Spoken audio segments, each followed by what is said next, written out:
Bismillahirrahmanirrahim. Assalamualaikum warahmatullahi wabarakatuh. Selamat datang dan selamat bergabung di mata kuliah retorika. Pada kesempatan kali ini kita akan membahas bab yang keempat, yaitu tahap penyampaian pidato.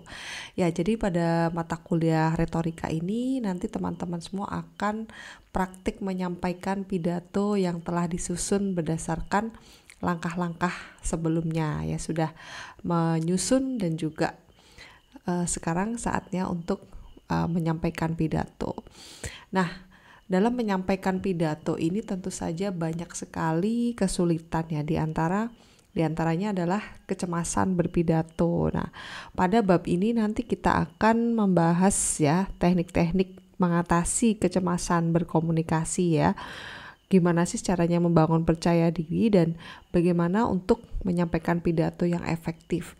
Jadi nanti kita akan lebih berdiskusi tentang hal ini, dan berikut ini adalah poin-poin yang akan kita diskusikan. Yang pertama adalah bagaimana membangun kepercayaan diri dan kredibilitas. Yang kedua, apa sih kecemasan berkomunikasi itu, KK yang kita sebut. Kemudian 3, apa saja sih komponen kredibilitas. Kemudian yang terakhir adalah prinsip-prinsip penyampaian pidato. Nah, sebenarnya kalau penyampaian pidato ini yang penting ada 3 aspek ya. Jadi yang pertama adalah kontak, penggunaan suara, dan penggunaan isyarat atau gerak tubuh.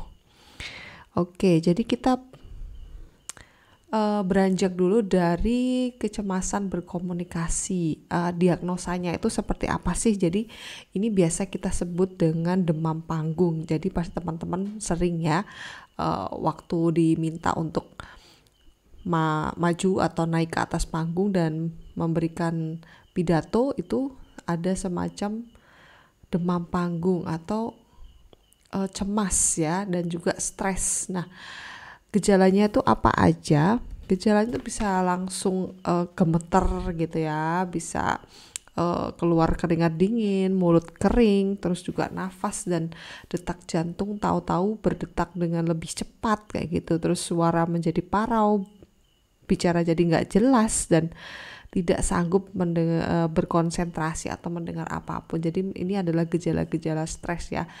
Kenapa? Karena ini adalah reaksi ilmiah kepada ancaman ya. Dari segi psikologis ini adalah hal yang lumrah. Jadi adrenalin yang ada di dalam kadar gula itu tiba-tiba meningkat ya. Kemudian tahu-tahu ada peningkatan energi. Nah, ini adalah perilaku untuk menyesuaikan diri terhadap ancaman, atau yang kita sebut dengan GAS, General Adaptation Syndrome. Ini memang tidak dapat dihilangkannya gejala-gejala ini, stres, kemudian demam panggung, cemas, sebagainya, tapi kita bisa mengendalikan. Nah, berikutnya kita mengenali dulu nih, apa sih penyebab kecemasan berkomunikasi. Ternyata ada 3 hal. Yang pertama adalah karena memang tidak tahu apa yang harus dilakukan kayak gitu loh. Nah, jadi di sini dia tidak bisa memperkirakan ya. Dia juga tidak tahu gimana caranya memulai sebuah pembicaraan. Nah, untuk mengobati kecemasan yang ini, kita tentu saja perlu latihan ya, perlu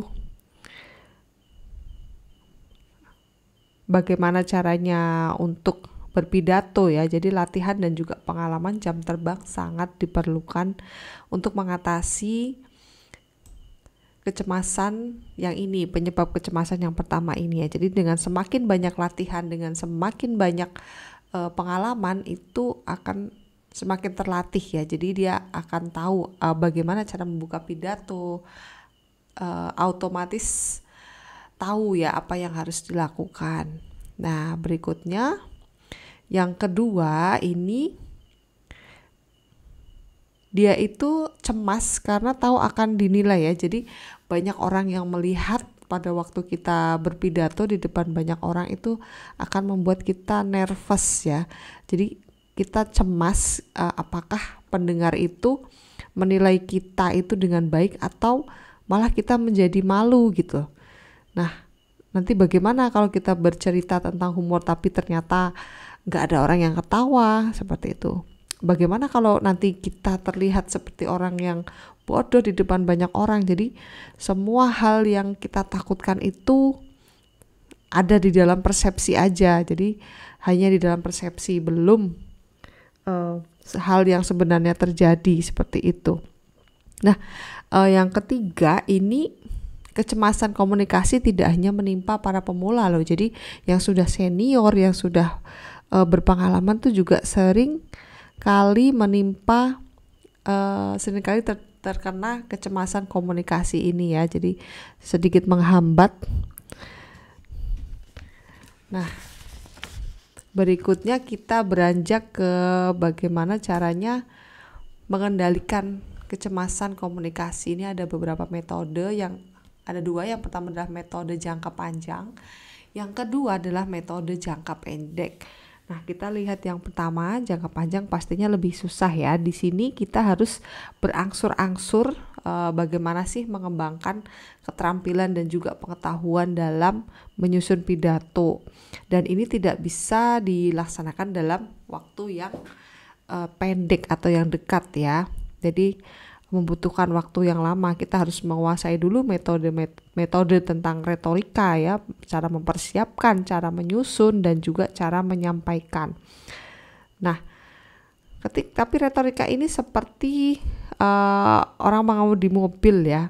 Jadi memang mudah untuk diketahui, tapi sukar ya untuk dilakukan.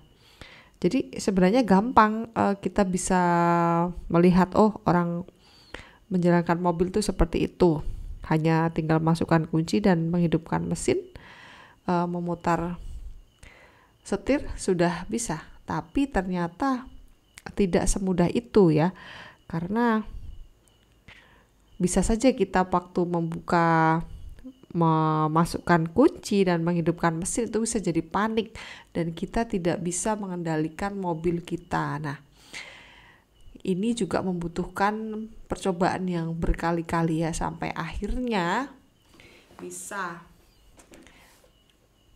Kemudian yang berikutnya kita harus bisa juga kuasai adalah metode jangka pendek. Nah, di metode jangka pendek ini kita harus bisa mengenali apa saja sih penyebab.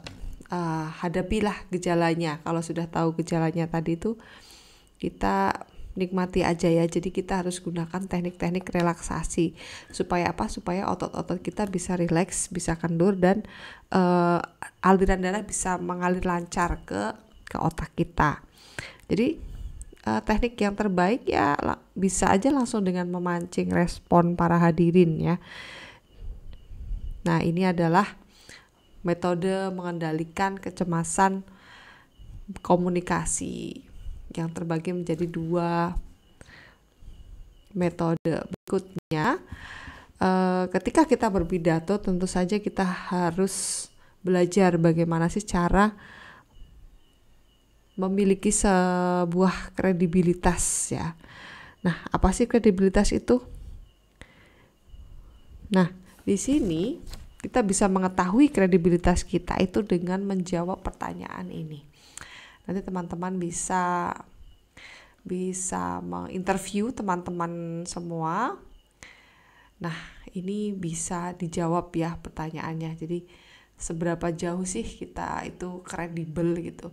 Nah, ternyata ada komponen-komponennya, komponen kredibilitas. Yang pertama adalah kredibilitas awal, kemudian derive credibility yang timbul ketika kita berpidato, dan terakhir adalah terminal credibility. Jadi kredibilitas akhir ya,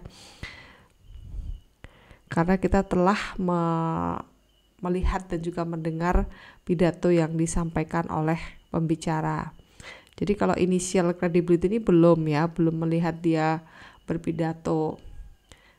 Ketika setelah mendengarkan, kita sebut dengan kredibilitas derive ya. Oh, ternyata bagus juga ya materinya ya. Oh ya, saya harus seperti itu gitu. Nah, berikutnya gimana sih caranya membangun kredibilitas? Nah, yang pertama adalah kata kuncinya otoritas. Apa sih otoritas itu? Jadi memiliki sebuah otoritas adalah memiliki keahlian yang diakui ya, misalnya seperti dokter ya.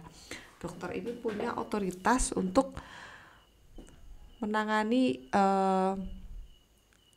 hal-hal yang berkenaan dengan kesehatan ya.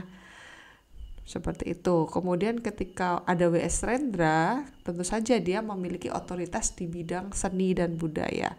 Dan masih banyak lagi orang-orang yang memiliki otoritas di bidangnya masing-masing. Nah, gimana sih cara membentuk otoritas? Tentu saja kita bisa melihat dari latar belakang pendidikan dan juga pengalamannya. Nah, mungkin sekarang sudah mudah ya, karena kita bisa mengirim kurikulum vitae dengan online, dengan ataupun dengan daring ya. Dan banyak sekali template-template di internet yang bisa membantu kita untuk memiliki template kurikulum ya. Jadi ketika dilihat orang itu akan sangat menarik. Nah, komponen yang kedua itu adalah good sense ya.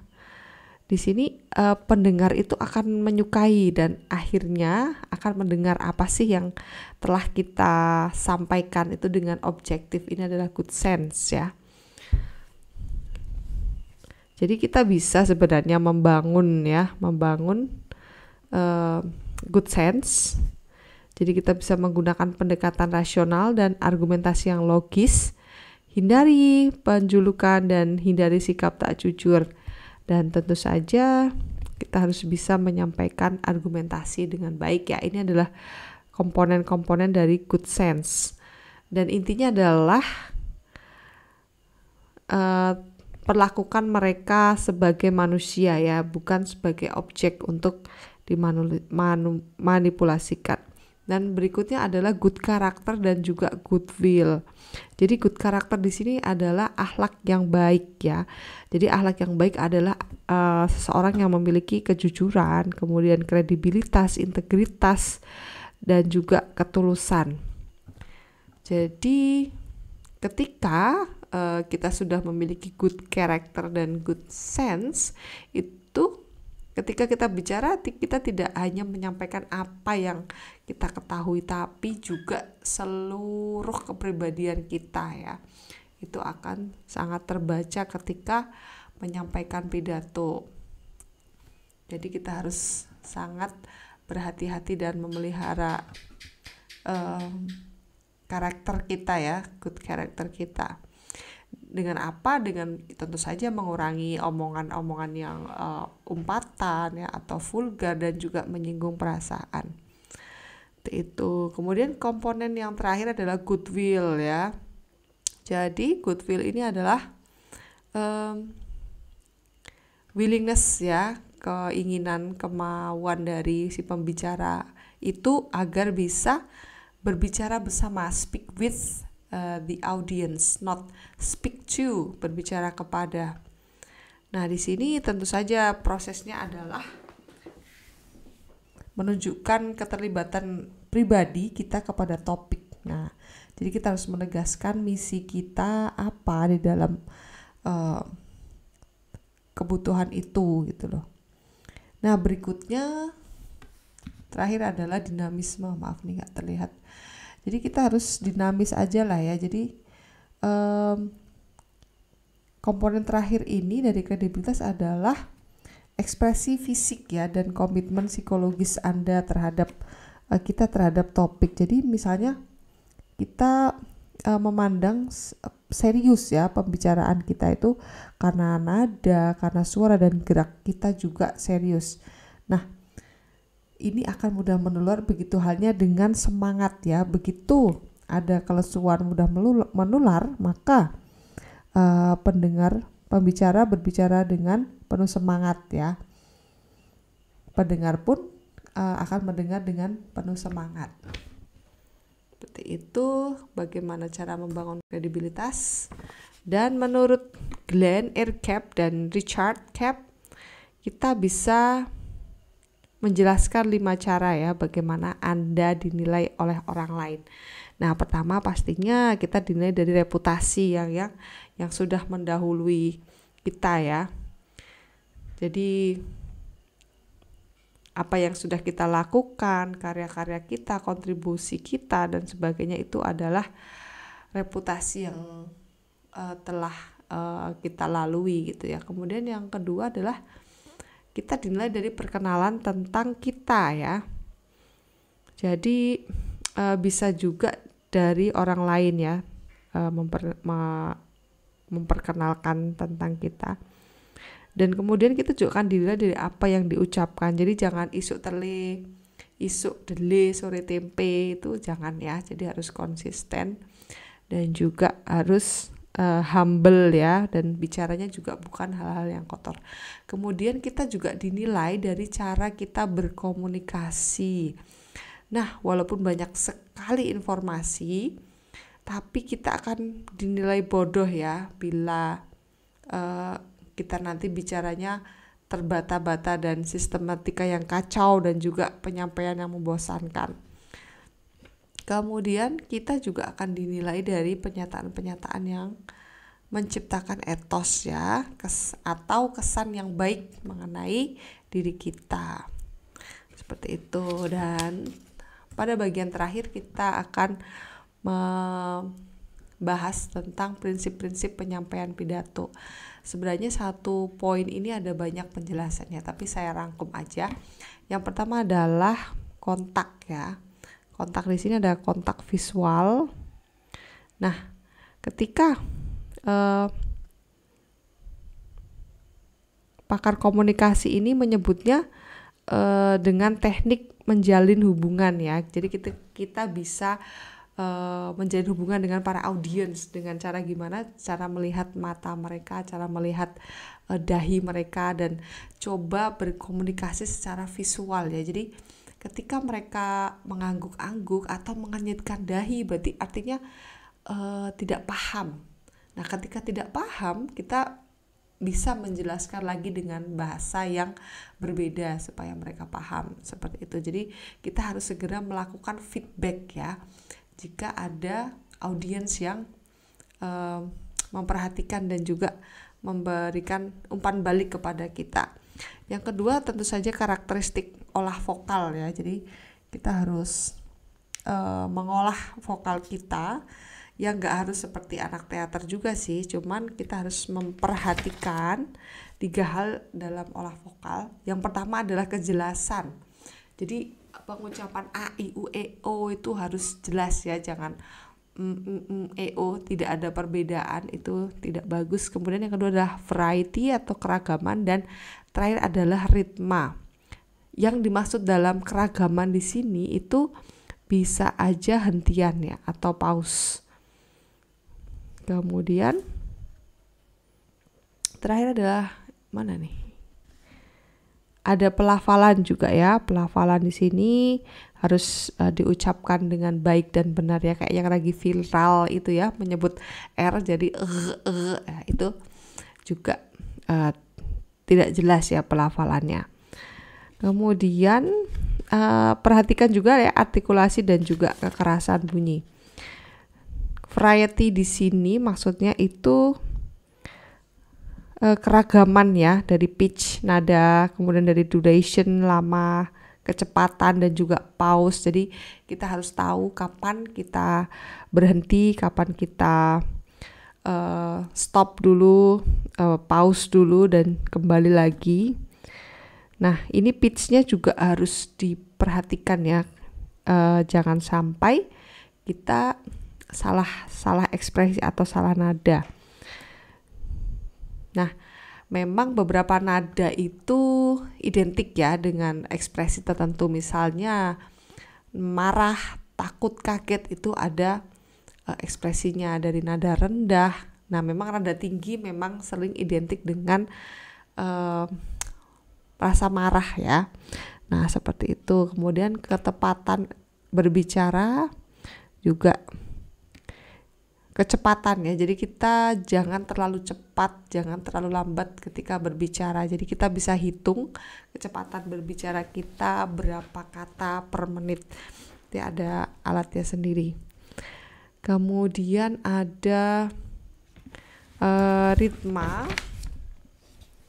Nah, di sini itu adalah keteraturannya ketika meletakkan sebuah tekanan pada bunyi, suku kata, kalimat ataupun paragraf. Biasanya anak sastra Indonesia suka sekali nih membuat puisi atau membuat pantun yang berrima. Kemudian olah visual ya. Di sini olah visual juga penting sekali ketika kita tidak siap. Jadi visual kita itu bisa terserang oleh kecemasan komunikasi tadi ya. Jadi suaranya bisa gemeter, bisa merintih, bisa menggigil, dan itu bisa menyebar ke seluruh ruangan ya, suasananya itu, atmosfernya itu. Tapi berbeda ya ketika kita cakap-cakap, kita jadi seperti mesin suara ya, seperti keluarin bunyi aja, nggak ada intonasi, nggak ada seninya. Nah itu kita harus berlatih untuk mengolah ya secara fisik dan juga secara tubuh. Kemudian fungsi gerak fisik di sini tentu saja untuk mendukung ya. Pertama untuk menyampaikan makna, kedua menarik perhatian, dan yang terakhir adalah menumbuhkan kepercayaan diri. Dan terakhir adalah karakteristik isyarat yang baik. Di sini dikutip dari tulisannya Glenn R. Cap dan anaknya dalam buku Basic Oral Communication. Jadi kita bisa menggunakan gerak-gerik ya, karakteristik isyarat tubuh itu, tapi ada beberapa syarat. Nah, yang pertama isyarat bersifat spontan dan juga alami. Dan yang kedua mengkoordinasikan seluruh gerak tubuh, dan yang terakhir adalah kita harus melakukan isyarat pada waktu yang tepat ya. Jadi jangan salah timing gitu. Nah, demikian prinsip-prinsip penyampaian pidato. Semoga teman-teman bisa menerapkan ini pada tugas selanjutnya. Terima kasih dan sampai jumpa minggu depan. Assalamualaikum warahmatullahi wabarakatuh.